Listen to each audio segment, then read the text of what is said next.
श्रीगणेशाय नमः। अथ श्री महाकालस्तोत्रम्।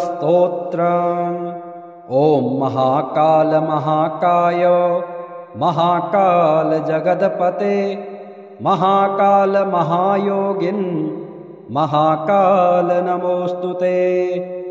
महाकाल महादेव महाकाल महाप्रभो महाकाल महारुद्र महाकाल नमोस्तुते। महाकाल महाज्ञान महाकाल तमोपहन् महाकाल महाकाल महाकाल नमोस्तुते। भवाय च नमस्तुभ्यं सर्वाय च नमो नमः। रुद्राय च नमस्तुभ्यं पशूनां पतये नमः। उग्राय च नमस्तुभ्यं महादेवाय वै नमः। भीमाय च नमस्तुभ्यं ईशानाय नमो नमः। ईश्वराय नमस्तुभ्यं तत्पुरुषाय वै नमः। सद्योजात नमस्तुभ्यं शुक्लवर्ण नमो नमः। अधः कालाग्निरुद्राय रुद्ररूपाय वै नमः। स्त्यन्त्युत्पत्तिलयानां च हेतुरूपाय वै नमः। परमेश्वररूपस्त्वं नील एव नमोस्तुते। पवनाय नमस्तुभ्यं हुतासन् नमोस्तुते। सोमरूप नमस्तुभ्यं सूर्यरूप नमोस्तुते। यजमान नमस्तुभ्यं आकाशाय नमो नमः। सर्वरूप नमस्तुभ्यं विश्वरूप नमोस्तुते। ब्रह्मरूप नमस्तुभ्यं विष्णुरूप नमोस्तुते। रुद्ररूप नमस्तुभ्यं महाकाल नमोस्तुते। स्थावराय नमस्तुभ्यं जङ्गमाय नमो नमः। नमः स्थावरजङ्गमाभ्यां शाश्वताय नमो नमः। हुंकार नमस्तुभ्यं निष्कलाय नमो नमः। अनाद्यन्त महाकाल निर्गुणाय नमो नमः। प्रसीद मे नमो नित्यं मेघवर्ण नमोस्तुते। प्रसीद मे महेशान दिग्वासाय नमो नमः। ॐ ह्रीं मायास्वरूपाय सच्चिदानन्दतेजसे स्वाहा सम्पूर्णमन्त्राय सोऽहं हंसाय ते नमः। इत्येवं देवदेवस्य महाकालस्य भैरवी कीर्तितं पूजनं सम्यक् साधकानां सुखावहम्। महालिङ्गं महादेवं महेश्वरमुमापतिं शाम्बं मध्यार्जुनेशं तं गुरुं देवं नतोऽस्म्यहम्। ज्योतिरूपं कृष्णरूपं सर्वरूपं जगत्पतिं इष्टार्थसिद्धिदं शम्भुं महालिङ्गं नतोऽस्म्यहम्। काशीक्षेत्रसमानं च कैलासादधिकं प्रियं शाश्वतस्थिरवासं च महालिङ्गं नतोऽस्म्यहम्। बृहद्कुञ्चाम्बासहितं मूकाम्बा तपसा फलं गणाध्यक्षं षड्मुखं च महालिङ्गं नतोऽस्म्यहम्। प्रदक्षिणादश्वमेधं नमनात्वा जपेयकं स्तोत्रात् श्रीराजसूयाख्यं स्मरणात् मुक्तिदायकम्। क्षेत्रवासश्च निर्मुक्ता तीर्थस्नानः सदा शुचि पञ्चाक्षरजपाश्चैव महालिङ्गं प्रतुष्यते। यः प्रदोष महालिङ्गं रुद्रजापात् प्रदोषयेत् स सर्वरोगनिर्मुक्त शतायुष्सुखमेततु दर्शनात् सर्वपापगनं नमनात्वाञ्छितप्रदं स्मरणान् सर्वसायुज्यं महालिङ्गं नतोऽस्म्यहम् महालिङ्गाष्टकं स्तोत्रं कृतं कष्टौ घनासनं महालिङ्गं प्रेरितेन गोपालेन कृतं शुभम् ॐ महाकाल महाकाय महाकाल जगदपते महाकाल महायोगिन् महाकाल नमोस्तुते महाकाल महादेव महाकाल महाप्रभो महाकाल महारुद्र महाकाल नमोस्तुते महाकाल महाज्ञान महाकाल तमोपहन् महाकाल महाकाल महाकाल नमोस्तुते भवाय च नमस्तुभ्यं शर्वाय च नमो नमः रुद्राय च नमस्तुभ्यं पशूनां पतये नमः उग्राय च नमस्तुभ्यं महादेवाय वै नमः भीमाय च नमस्तुभ्यं ईशानाय नमो नमः ईश्वराय नमस्तुभ्यं तत्पुरुषाय वै नमः सद्योजात नमस्तुभ्यं शुक्लवर्ण नमो नमः अधः कालाग्निरुद्राय रुद्ररूपाय वै नमः स्त्यन्त्युत्पत्तिलयानां च हेतुरूपाय वै नमः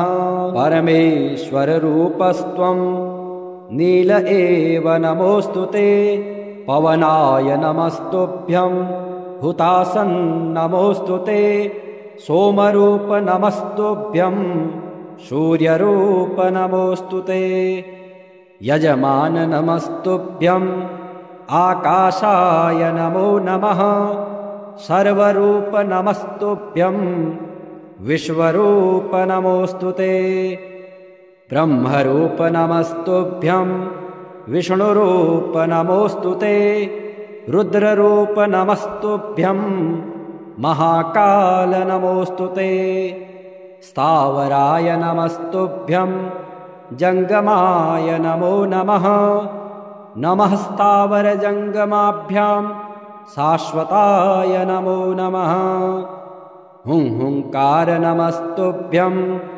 निष्कलाय नमो नमः अनाद्यन्त महाकाल निर्गुणाय नमो नमः प्रसीद मे नमो नित्यं मेघवर्ण नमोस्तुते प्रसीद मे महेशान दिग्वासाय नमो नमः ॐ ह्रीं मायास्वरूपाय सच्चिदानन्दतेजसे स्वाहा सम्पूर्णमन्त्राय सोऽहं हंसाय ते नमः इति एवं देवदेवस्य महाकालस्य भैरवी कीर्तितं पूजनं सम्यक् साधकानां सुखावहम् महालिङ्गं महादेवं महेश्वरमुमापतिं शाम्बं मध्यार्जुनेशं तं गुरुं देवं नतोऽस्म्यहम् ज्योतिरूपं कृष्णरूपं सर्वरूपं जगत्पतिम् इष्टार्थसिद्धिदं शम्भुं महालिङ्गं नतोऽस्म्यहम् काशीक्षेत्रसमानं च कैलासादधिकं प्रियं शाश्वतस्थिरवासं च महालिङ्गं नतोऽस्म्यहम् बृहद्कुञ्चाम्बासहितं मूकाम्बा तपसा फलं गणाध्यक्षं षड्मुखं च महालिङ्गं नतोऽस्म्यहम् प्रदक्षिणादश्वमेधं नमनात्वा जपेयकं स्तोत्रात् श्रीराजसूयाख्यं स्मरणात् मुक्तिदायकम् क्षेत्रवासश्च निर्मुक्ता तीर्थस्नानः सदा शुचि पञ्चाक्षरजपाश्चैव महालिङ्गं प्रतुष्यते यः प्रदोष महालिङ्गं रुद्रजापात् प्रदोषयेत् स सर्वरोगनिर्मुक्त शतायुष्सुखमेततु दर्शनात् सर्वपापगनं नमनात्वाञ्छितप्रदं स्मरणान् सर्वसायुज्यं महालिङ्गं नतोऽस्म्यहं महालिङ्गाष्टकं स्तोत्रं कृतं कष्टौ घनासनं महालिङ्गं प्रेरितेन गोपालेन कृतं शुभम् ॐ महाकाल महाकाय महाकाल जगदपते महाकाल महायोगिन् महाकाल नमोस्तुते महाकाल महादेव महाकाल महाप्रभो महाकाल महारुद्र महाकाल नमोस्तुते महाकाल महाज्ञान महाकाल तमोपहन् महाकाल महाकाल महाकाल नमोस्तुते भवाय च नमस्तुभ्यं शर्वाय च नमो नमः रुद्राय च नमस्तुभ्यं पशूनां पतये नमः उग्राय च नमस्तुभ्यं महादेवाय वै नमः भीमाय च नमस्तुभ्यं ईशानाय नमो नमः ईश्वराय नमस्तुभ्यं तत्पुरुषाय वै नमः सद्योजात नमस्तुभ्यं शुक्लवर्ण नमो नमः अधः कालाग्निरुद्राय रुद्ररूपाय वै नमः स्त्यन्त्युत्पत्तिलयानां च हेतुरूपाय वै नमः परमेश्वररूपस्त्वं नील एव नमोऽस्तुते पवनाय नमस्तुभ्यं हुतासन् नमोऽस्तुते सोमरूप नमस्तुभ्यं सूर्यरूप नमोऽस्तुते यजमान नमस्तुभ्यं आकाशाय नमो नमः सर्वरूप नमस्तुभ्यं विश्वरूप नमोऽस्तुते ब्रह्मरूप नमस्तुभ्यं विष्णुरूप नमोऽस्तुते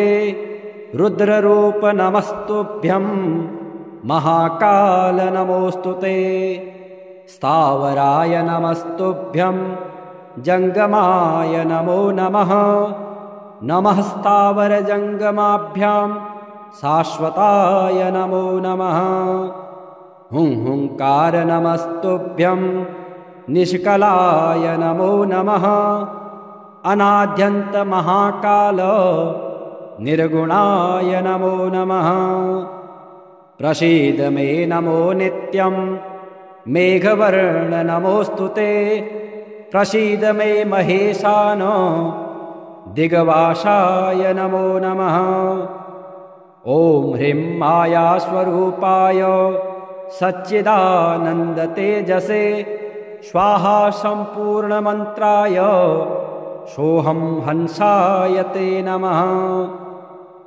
इति एवं देवदेवस्य महाकालस्य भैरवी कीर्तितं पूजनं सम्यक् साधकानां सुखावहम् महालिङ्गं महादेवं महेश्वरमुमापतिं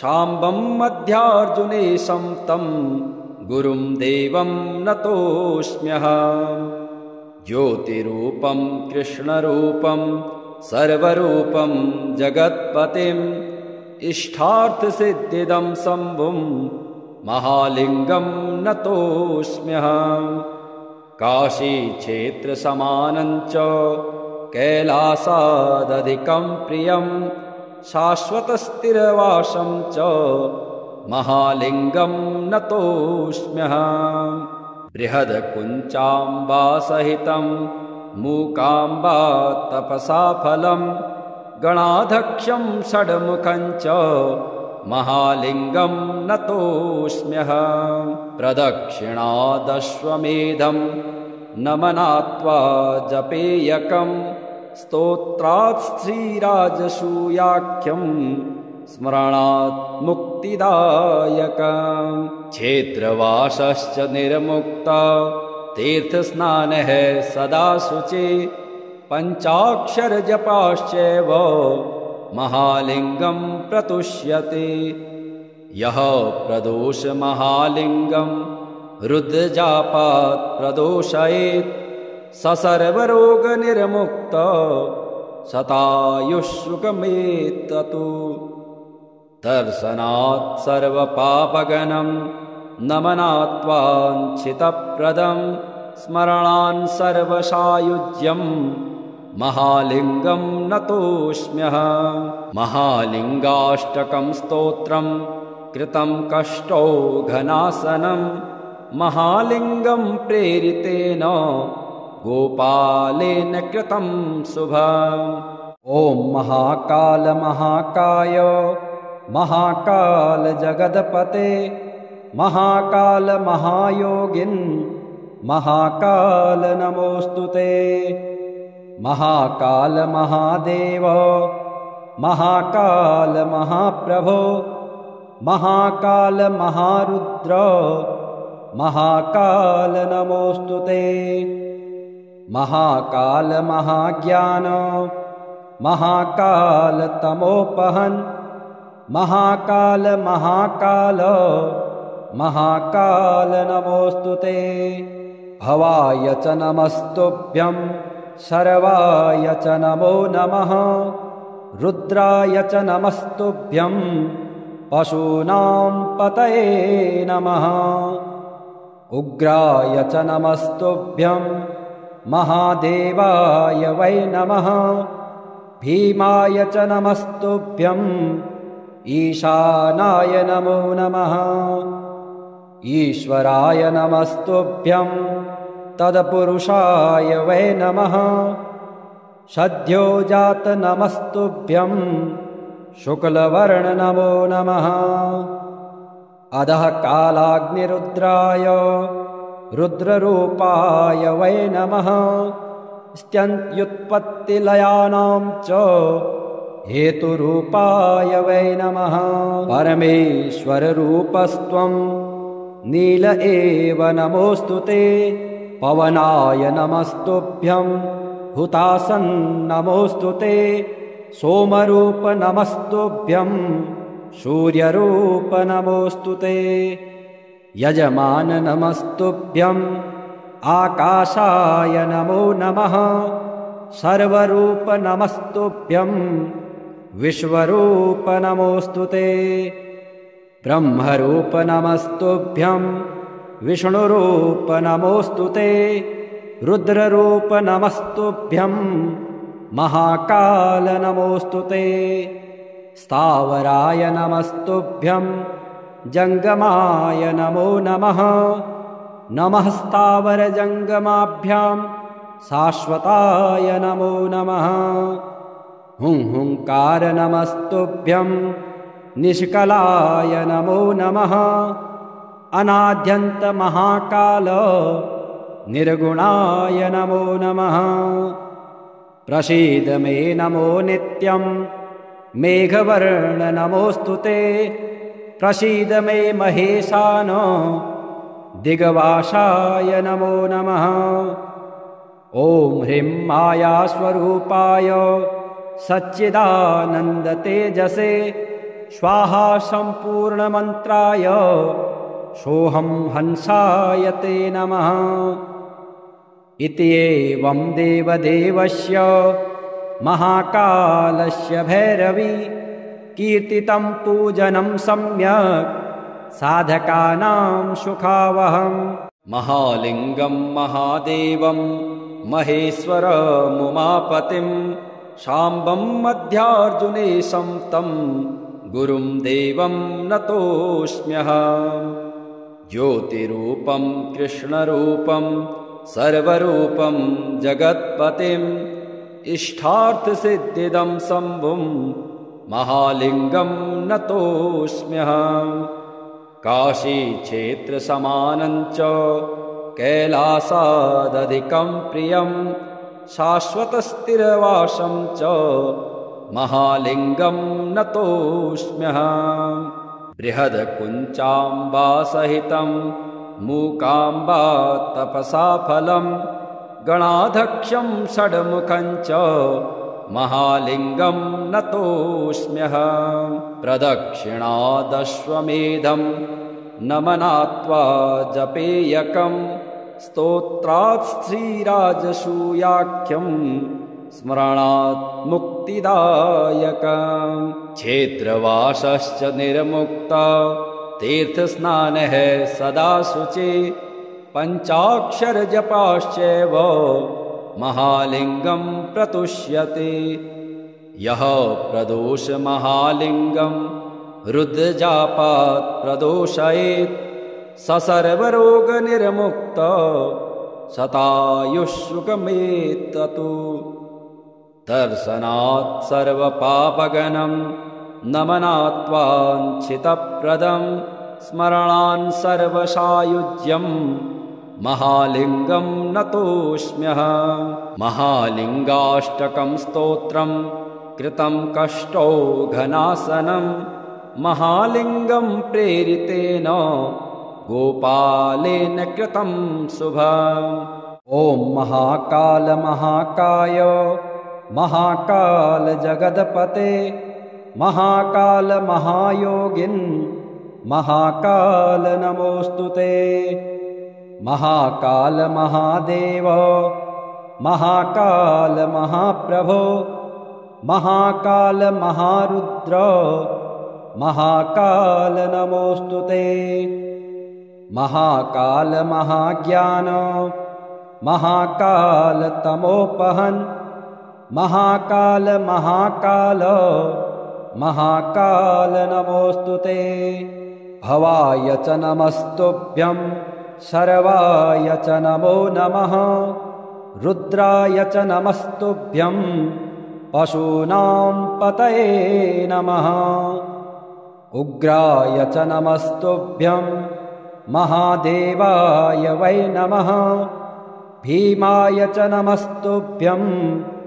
ईशानाय नमो नमः ईश्वराय नमस्तुभ्यं तत्पुरुषाय वै नमः सद्योजात नमस्तुभ्यं शुक्लवर्ण नमो नमः अधः कालाग्निरुद्राय रुद्ररूपाय वै नमः स्त्यन्त्युत्पत्तिलयानां च हेतुरूपाय वै नमः परमेश्वररूपस्त्वं नील एव नमोस्तुते पवनाय नमस्तुभ्यं हुतासन् नमोस्तुते सोमरूप नमस्तुभ्यं सूर्यरूप नमोस्तुते यजमान नमस्तुभ्यं आकाशाय नमो नमः सर्वरूप नमस्तुभ्यं विश्वरूप नमोस्तुते ब्रह्मरूप नमस्तुभ्यं विष्णुरूप नमोस्तुते रुद्ररूप नमस्तुभ्यं महाकाल नमोस्तुते स्थावराय नमस्तुभ्यं जङ्गमाय नमो नमः नमः स्थावरजङ्गमाभ्यां शाश्वताय नमो नमः हुंकार नमस्तुभ्यं निष्कलाय नमो नमः अनाद्यन्त महाकाल निर्गुणाय नमो नमः प्रसीद मे नमो नित्यं मेघवर्ण नमोस्तुते प्रसीद मे महेशान दिग्वासाय नमो नमः ॐ ह्रीं मायास्वरूपाय सच्चिदानन्दतेजसे स्वाहा सम्पूर्णमन्त्राय सोऽहं हंसाय ते नमः। इति एवं देवदेवस्य महाकालस्य भैरवी कीर्तितं पूजनं सम्यक् साधकानां सुखावहम्। महालिङ्गं महादेवं महेश्वरमुमापतिं शाम्बं मध्यार्जुनेशं तं गुरुं देवं नतोऽस्म्यहम्। ज्योतिरूपं कृष्णरूपं सर्वरूपं जगत्पतिम् इष्टार्थसिद्धिदं शम्भुं महालिङ्गं नतोऽस्म्यहम्। काशीक्षेत्रसमानं च कैलासादधिकं प्रियं शाश्वतस्थिरवासं च महालिङ्गं नतोऽस्म्यहम्।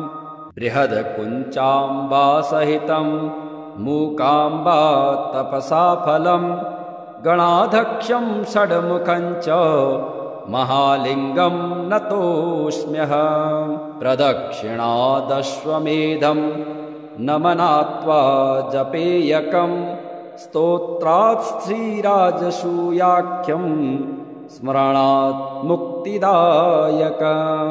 क्षेत्रवासश्च निर्मुक्ता तीर्थस्नानः सदा शुचि पञ्चाक्षरजपाश्चैव महालिङ्गं प्रतुष्यते। यः प्रदोष महालिङ्गं रुद्रजापात् प्रदोषयेत् स सर्वरोगनिर्मुक्त शतायुष्सुखमेततु। दर्शनात् सर्वपापगनं नमनात्वाञ्छितप्रदं स्मरणान् सर्वसायुज्यं महालिङ्गं नतोऽस्म्यहम्। महालिङ्गाष्टकं स्तोत्रं कृतं कष्टौघनाशनं महालिङ्गं प्रेरितेन गोपालेन कृतं शुभम्।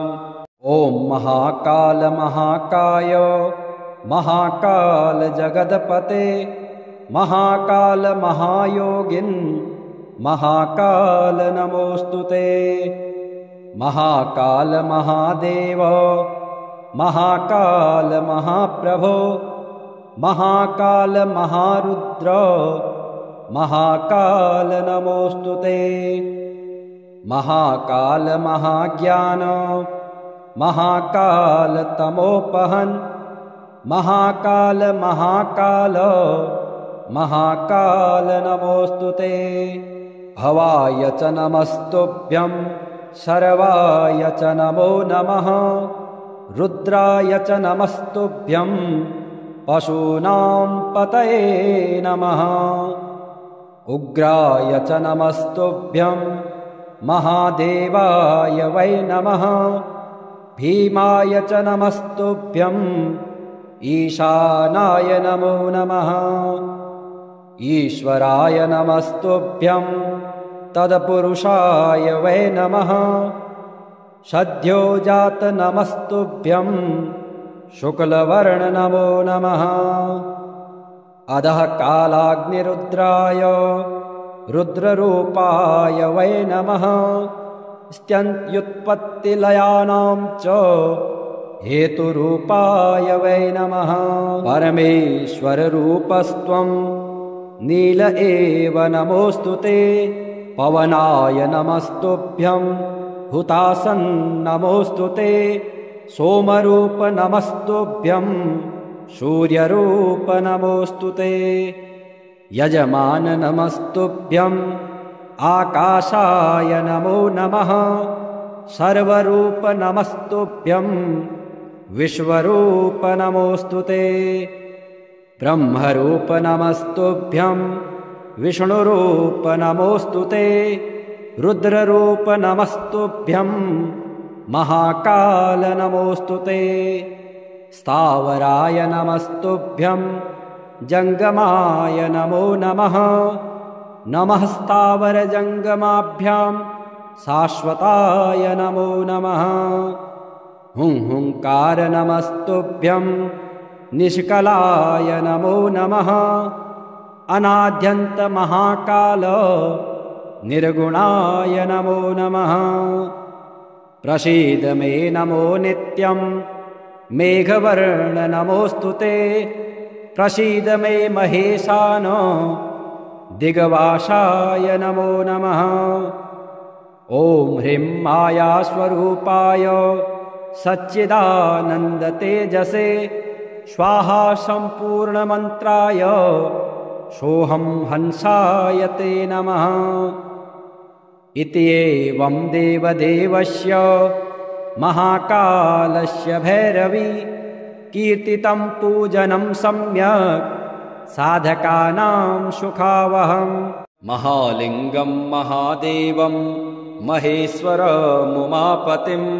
शाम्बं मध्यार्जुनेशं तं गुरुं देवं नतोऽस्म्यहम् ज्योतिरूपं कृष्णरूपं सर्वरूपं जगत्पतिम् इष्टार्थसिद्धिदं शम्भुं महालिङ्गं नतोऽस्म्यहम् काशीक्षेत्रसमानं च कैलासादधिकं प्रियं शाश्वतस्थिरवासं च महालिङ्गं नतोऽस्म्यहम् बृहद्कुञ्चाम्बासहितं मूकाम्बा तपसा फलं गणाध्यक्षं षड्मुखं च महालिङ्गं नतोऽस्म्यहम् प्रदक्षिणादश्वमेधं नमनात्वा जपेयकं स्तोत्रात् श्रीराजसूयाख्यं स्मरणात्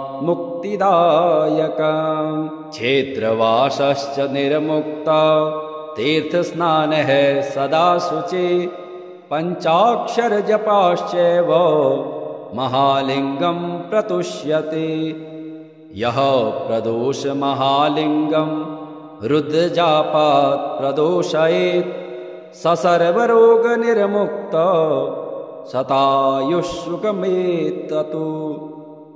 दर्शनात् सर्वपापगनं नमनात्वाञ्छितप्रदं स्मरणान् सर्वसायुज्यं महालिङ्गं नतोऽस्म्यहम् महालिङ्गाष्टकं स्तोत्रं कृतं कष्टौघनाशनं महालिङ्गं प्रेरितेन गोपालेन कृतं शुभम्